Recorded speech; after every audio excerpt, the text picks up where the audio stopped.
mabuhay, maayong gabi sa tanan natong followers, viewers, and supporters. Guys, this is Alexi Fernandez from Davao City. It's past 7 o'clock na sa gabi.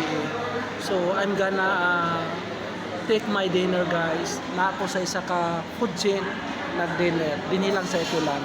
This is my food.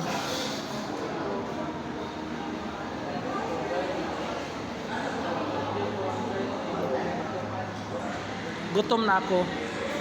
So, medyo madami ang food ko ngayon kasi I love food actually. This is pancit. This is chow pan. Halo-halo in juice. Thank you to all my followers for always keep following me. Thank you everyone for